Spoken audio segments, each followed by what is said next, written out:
HPSC ने भारतीयों में फर्जीवाड़े पर रोक लगाने के लिए कुछ नियमों में बदलाव किए हैं ताकि आगे से ऐसी कोई घटना सामने ना आए।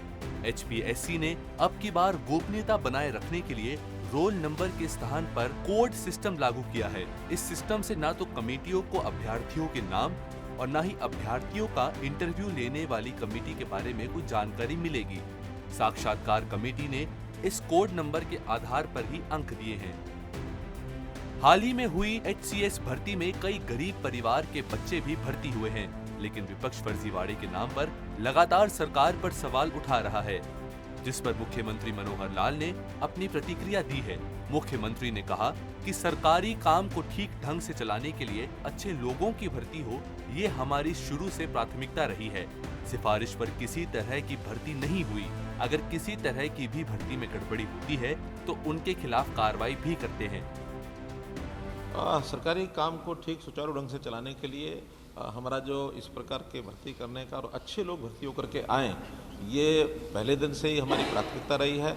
जैसे पहले भर्तियां होती थी, कोई सिफारिश से हो गई, कहीं और किसी प्रकार के अनफेयर मीन्स के माध्यम से जो भर्तियां चलती थी उसको हमने प्राय बंद कर दिया है। और जहां कहीं हमको पता लगता है उसमें हम सख्त निर्णय भी लेते हैं, उनके खिलाफ कार्रवाई भी करते हैं।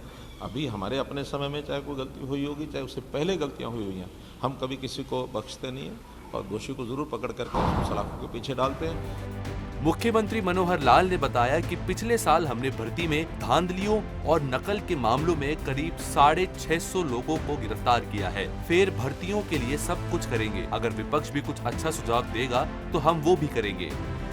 पिछले साल मात्र में लगभग 650 लोगों को हमने अरेस्ट किया था, जो इस प्रकार के नकल के केसेस में या कई प्रकार के हथकंडे करते हुए पकड़े गए थे। इसलिए अब फेर भर्तियां जो होती हैं उस समय भी विपक्ष को तकलीफ हो जाती है कि फेर भर्तियां भी क्यों हो रही हैं। तो इसलिए फेर भर्ती के लिए सब कुछ करेंगे, हम अपनी ओर से भी करेंगे और मैं कहता हूँ विपक्ष भी कोई अच्छा सुझाव देगा उसको भी मानेंगे।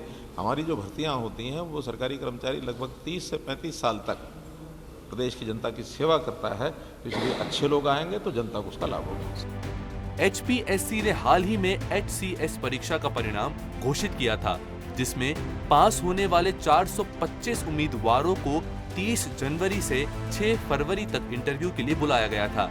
जिसके बाद कोड सिस्टम के तहत उम्मीदवारों को कोड दिए गए हैं और 4 उम्मीदवारों को साक्षात्कार के लिए अंदर बुलाया गया। उम्मीदवारों से 4 डिब्बों में से पर्चियां निकालने के लिए कहा गया। 4 डिब्बों में A, B, C और D नाम की कमेटियों की पर्ची थी। जिस उम्मीदवार के हिस्से जो पर्ची आई वो उसी कमेटी के पास साक्षात्कार के लिए गया। चंडीगढ़ से सूर्या समाचार के लिए राज ठाकुर की रिपोर्ट।